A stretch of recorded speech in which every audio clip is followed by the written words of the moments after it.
Hey everyone, it's Armor Gaming. Welcome back to the channel and welcome to Monster Legends. It's that time of the month for one of my favorite videos. We're going to look at the data for the top 100 players. What monsters are they using both on offense and on defense? This is essentially a good proxy for the best monsters. So if you're wondering which monster you should invest in, hopefully this video can help you figure out. Because these are the most popular monsters in PvP, or the best monsters in PvP. So as always, of course, huge shout out to Monster Legends Competitive Wiki for putting this together. I will put a link to the blog if you want to check it out and then follow it along for future blogs. With that said, A will stand for attack, A will stand for attack, D will stand for defense, and T is the total number of times the monster is used. The ratio of players with pay-to-play metros versus those without any this time around was 71 to 29. Wow, 71% have paywall monsters and 29% do not. Shocking amount of free-to-plays in the top 100 this time around. Some of those players still had some of the you know what I think it is? I think it's the same last season. When you look at the monsters that have been the most impactful from the Metro era, surprisingly enough, they have been free-to-play monsters. Zol comes to mind, free-to-play monster. Poseidonia comes to mind, free-to-play monster. Who else? Those two are immediately the ones to stick out. Fruit Taster's popular, he's used. Oh, Slumster, duh. So Slumster, Poseidonia, two nature monsters, and Zol. So 3 of the best monsters that immediately come to mind from the Metro era have been completely free to play. The paywall monsters haven't been that impactful with the exception of the Bounty Hunt exclusives, and even then, they were more of wants. Well, actually not even. Sigurd Fort wasn't needed. Yeah, so he was more of a want. I would say so far the best exclusive bounty hunt has been Grakshack because of the Dodge Area Status Caster. But yeah, we'll see how this develops, how this changes. Because I would imagine a spender would still spend money, maybe just for the talents. You know, some of the street talents have been really good. Actually, off the top of my head, I don't know which are the paywall street talents and which aren't. Like Adrenaline Injector, I'm pretty sure that was a paywall talent. You have to purchase the Golden Legends Pass to even get it. Which one else? For this season, we have the Kill Streak, which grants you an extra turn if you kill a monster. So, who knows? Maybe this time around, players or for the next season, maybe that'll start shifting. But going on, even though it's 71 to 29 in terms of the Metro monsters, but some of these players still have the Corrupted. So that's like probably the Long and the Lord Nabotis, I would imagine. I think Pango is still probably going to be the most popular. I'm super interested to see what impact Slumster has and Poseidonia had in the meta. So let us scroll down and let us see. So in number 1 is, it is still Pango. But he dropped because I believe he was at 69. So 40 and 20. He's used double the amount of time on offense than he is on defense. And that's just because he's a great counter to whatever the enemy has. Unless the enemy has Pierce, they're not getting through your Pango. You could run 3 life, you could run 2 life, you could run 1 life, you could run all team speed. If you're running Pango and like a Slumster or a Zol, you can just give him evasion and you are protected, you're good to go. So he's the most popular monster till, and again, free to play monster. Let us go down. Lord Nabotis at 52, 2032, so most popular defense monster, that anticipation. Let us go down. We still have Spec at 46, 39, 7, 46. I'd imagine a lot of the players using Pango are probably using Spec and probably doing like a triple damage buff, because then you can just do Falling Fire and eliminate all of the enemy team. Let us go down. Oh, look who's taking the top Metro spot. Fruit Taster. 9, 30, and 39. Mostly for defense. Look at that. I use mine on defense as well. So 20, 32, and 30. Very, very impressive. Fruit Taster, the first team race monster. Probably so far the best team race monster. After that we had Jackpack. Not that impactful. Orcati. Not that impactful. Like a taunt to wannabe Mega Taunt / attacker monster, and then Jackpack support / somewhat of attacker anticipation, can shock the enemy. They haven't been that impactful, but this guy's like, let me remove 30% of your HP. So if you have a Megaton monster, it's let me remove 90% of your HP. I can run Hidden Shiv, deal some extra damage, and maybe kill the enemy Megaton monster. At the same time, let me give my whole team stamina regen, life regen, or let me recover by 30%, or let me do this skill that just heals my whole team. Like, he's really good. He's annoying. He's immune to torture too, so you can't land dots on him. You gotta kill him with the brute force. I actually run mine with 3 speed runes, just because I want him to go and like eliminate the Megaton monster. He's fun to play with. After him we have Chi Ao Long. So we have 3 corrupted monsters still in the top, and then we have a Metro, and then we have Chill Long at 33, 19, and 14. I mean, I still just use them. It's just such an easy, like, Chill Long uses Ignorance is Bliss with absolute zero play. When you run into Spec and Life, that's the issue, but, you know, surprisingly, maybe because I'm not in Legendary 1 League, I don't run into him that much. But let us scroll down. Then we have Pure Pandoff at 19, 13, 32. So as of right now, I actually got my Pango to rank 5, as did I get Lord Nabotas to rank 5.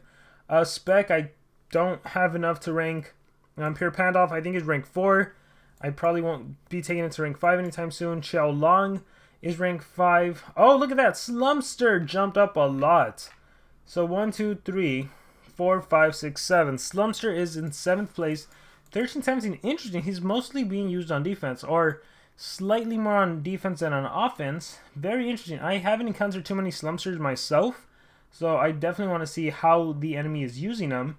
We also have Ryclops. I wasn't expecting Ryclops to jump up so much. And look, we also have Poseidonia. And this one's interesting because she was a Tails event, so she came out, like, when this season ended, I think she was only out for 7 days by the time the season ended. So it's interesting to see such high usage for her. And I mean, she's Anticipation with a great skill set. So these are all supportive based monsters. Well, Poseidonia is Anticipation, so she can be an attacker or more supportive with the cleansing. But this is interesting to see in 19, 20, 17. This is very interesting to see. Free to play bounty hunt monster. Yeah, wow.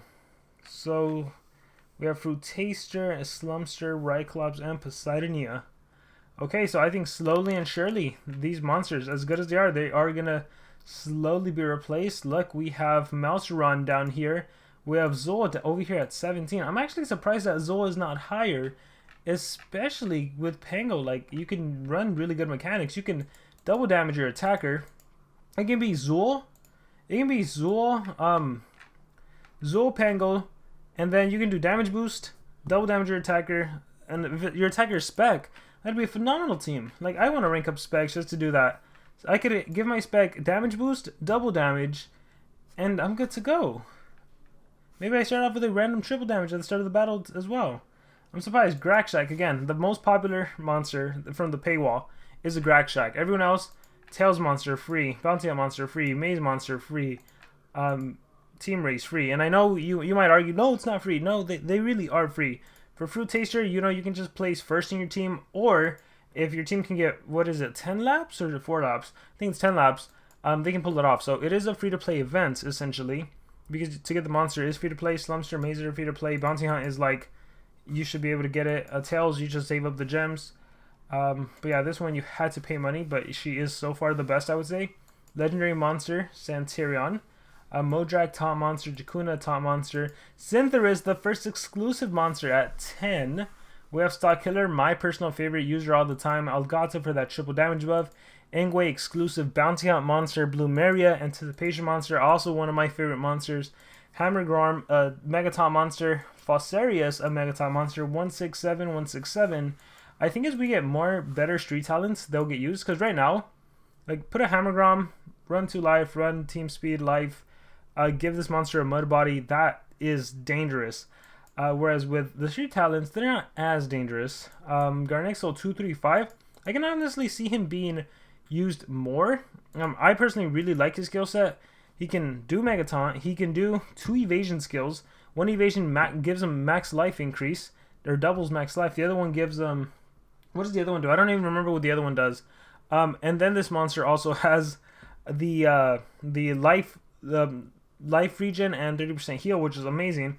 I like using him a lot. And we can also shock the enemy if you want to stop ET. Lindworm, that's interesting. 235, I guess just turn time to the main attacker. Nautic 145, Raijin at 5. You just triple damage Spec and go from there. Dark Uma, Taunt, Gek. I'm actually surprised by Gek. Shelly, Kage, Killdraw. I think after this, they should start being randoms. Somewhat randoms. Malarian 3 on defense. Thermagorm. Let's see. Thalassa. Going down, down, down. Let's see. I don't like this guy. This is the exclusive monster too. I don't like him. Even this season. Season 4, the exclusive Wervolt. I don't see him being used. We have OG Bone. Yeah, I don't see him being used. There is Pack. Emerald Thura. Didn't like her either. Sigurd 4, again, not as popular. Hey, man. Let's scroll down. Yeah, I think that concludes it. So, You see, look, Orakati all the way down there. I think one monster that could make a potential impact is actually two from Season 4.